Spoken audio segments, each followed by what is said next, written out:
Hey guys, it's Chad with Beverage Professor, the channel designed to teach you about all things alcohol. Hey, I am wearing my pink shirt today because one of the wines I'm talking about is pink in color. So guys, if you looked at both of these wines, would you think that they come from the same grape? If you said there is no way those are both the same grape varietal, then stick around because you are wrong, and I'm going to explain why. They're both made from the Zinfandel grape.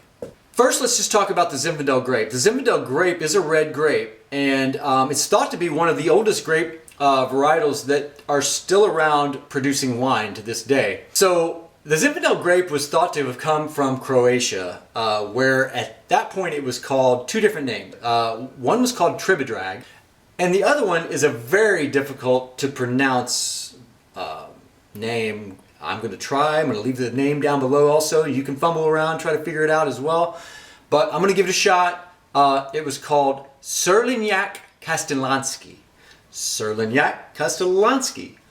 Surlignac Castellanski. I'm probably wrong, but I think I'm close. So you guys can correct me if you want. Leave some comments down below. Teach me if you think you know how to pronounce it. So the Zinfandel grape is also genetically identical to the same grape that is called Primitivo in Italy. So if you ever see an Italian wine that says Primitivo, you're going to know that they're basically the same grape. They're going to probably have some different taste profiles just because of a different region, but they're very similar. Also, Zinfandel was actually in the 1880s the most produced or the most planted grape in California. Since then, you know, Chardonnay and Cabernet have taken over as number one and number two, but Zinfandel was very, very popular in California in the 1880s. If both of these are made from the red Zinfandel grape, then why are they so drastically different? Okay, so here's the reason why. If you've seen some of my other videos, I've probably already talked about this, so bear with me. I just like to educate. So when you take a red grape, which is the Zinfandel grape, is the red grape, and you squeeze it, the juice that comes out of that comes out more clear. And then the way that the wine gets its color is through the grape skins. So they drop the grape skins into the juice. With white Zinfandel, they only keep the skin contact for just a short period of time. As soon as the wine starts to give it that blush color, the pink color, they pull the skins off. And then they ferment the rest of the wine in stainless steel tanks, and they do this in a way to they don't convert all the sugars into alcohol. So it leaves a lot of the sugar left in the wine, so it makes it a sweet wine, and also a little lower alcohol content. These are usually around 9 to 10% on white Zinfandel. With a red Zinfandel, they do the same process in the beginning. They squeeze the grape. Juice comes out clear, drop the skins in. They leave the skin contact in for a longer period of time, giving it a deeper red, purplish color, and then also gives it more tannin, because that's where we get that dryness. The tannins come from the skins, and that's that dryness effect and the bitterness that you get in a red wine.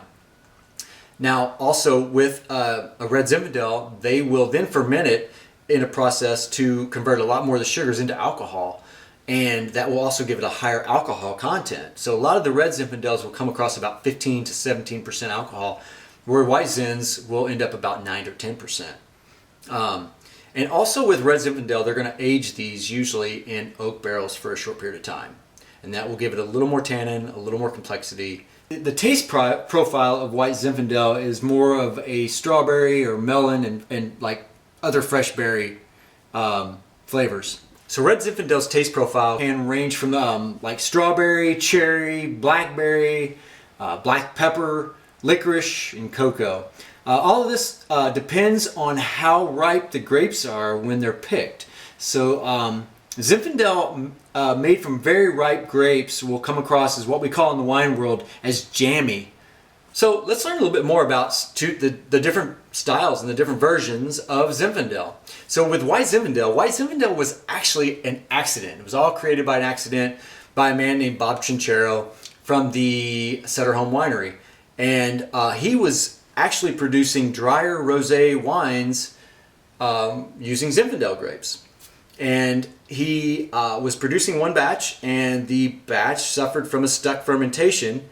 which caused the yeast to die off before all the sugars could be converted into alcohol. And it came across as a much sweeter pink wine. And he decided, well, I might as well just bottle this and see what happens. So he bottled it, and it was a huge success. In the 1980s and the 1990s, White Zinfandel was extremely popular. And basically, White Zinfandel saved the Zinfandel vines in California. Many of those vines would have been replanted to something else. But now they're still around, and there's some very old Zinfandel vines in California. And then you'll notice them if you ever go out to wine country in California. You'll see these really thick, they have these thick trunks. The vines are just really gnarly and twisted and turned everywhere, and very thick compared to many other vines you'll see. So why is old vine so sought after? Why does it make grapes so much better? Why does it make wine so much better? Basically, as a vine gets older, it starts to produce less fruit, and it's not quite as productive, as not putting out as many grapes. But what happens is the grapes that it do produce are very concentrated. They really put all their effort, all their time, every nutrient, everything goes into these fewer bunches of grapes. So the grapes come out so much better. So that's why Old Vine Zinfandels are some of the better wines. Now, the problem is there's not really a legal definition of old vine. So most people seem to think that old vine really should start around 50 years old. So in the 1980s and 1990s, White Zinfandel was extremely popular. You saw it everywhere. It was in grocery stores and much bigger categories, and on every wine list. When I first got into the wine business, and even back when I was bartending prior, you saw White Zinfandel on every wine list all over the place. Everybody had to have a White Zinfandel on their list. It was just almost mandatory. You don't see it as much anymore because a lot of the times these are getting transitioned into more like Moscato and things like that people want to have on their list. Unfortunately, White Zinfandel is getting a bad rap, in the wine business anymore, because people think, oh, White Zin drinker, or if you like White Zinfandel, you just know anything about wine, or White Zinfandel is not really wine. I don't know. It's wine, okay? And it's gotten a lot of people into the wine category. Many people started drinking wine by drinking White Zinfandel. So let's give White Zinfandel a little more props here, okay? Let's give them some credit. Hey guys, I hope now you feel more comfortable talking about White Zinfandel and Red Zinfandel. If you did, you got something out of this video, please, if you have not already, subscribe to my channel. Hit the like button. Let your friends know. I want to keep teaching you guys about all things alcohol. So please, leave some comments below if you would like, and let me know of other videos you would like me to do. If there's something you would like to learn more about, please leave a comment. I just want to keep teaching you guys. So thank you. Till next time. Cheers.